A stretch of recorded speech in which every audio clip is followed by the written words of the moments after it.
ഇസ്ലാമിലെ മനുഷ്യത്വ വിരുദ്ധമായ ഏതെങ്കിലും കാര്യങ്ങളെ വിമർശന വിധേയമാക്കുമ്പോൾ ഈ വിമർശിക്കുന്ന വ്യക്തികളെ വ്യക്തിപരമായി അധിക്ഷേപിക്കാനും അവരുടെ പ്രിയപ്പെട്ട മാതാപിതാക്കളെ കേട്ടാൽ അറപ്പുളവാക്കുന്ന പച്ചത്തെറി വിളിക്കാനുമൊക്കെ ഈ ഇസ്ലാമിസ്റ്റുകളെ പ്രേരിപ്പിക്കുന്ന ഘടകം എന്താണ്? ശാന്തിയുടെയും സമാധാനത്തിൻ്റെയും സ്നേഹത്തിൻ്റെയും സാഹോദര്യത്തിൻ്റെയും വിട്ടുവീഴ്ചയുടെയും ഒക്കെ ആദർശമാണ് ഇസ്ലാം എന്ന് വീമ്പ് പറയുന്ന ആളുകൾക്ക് തന്നെ ഇത്തരത്തിൽ പ്രവർത്തിക്കാൻ കഴിയുന്നത് എന്തുകൊണ്ടായിരിക്കണം? ഉത്തരം വളരെ ലളിതമാണ്.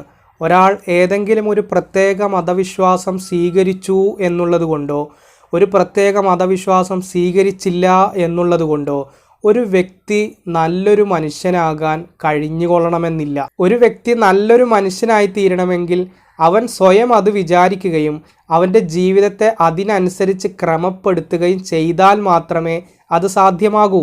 അതിനൊന്നും തയ്യാറാകാതെ ഏതെങ്കിലും കേവലമായ ആചാരാനുഷ്ഠാനങ്ങൾ കൊണ്ടോ ഒരു പ്രത്യേക മതവിശ്വാസം സ്വീകരിച്ചു എന്ന കാരണം കൊണ്ടൊക്കെ മോക്ഷം സാധ്യമാണ്, സ്വർഗപ്രവേശനം എളുപ്പമാണ് എന്നൊക്കെ ധരിക്കുന്നത് എത്ര വലിയ വിഡ്ഢിത്തരമാണ്.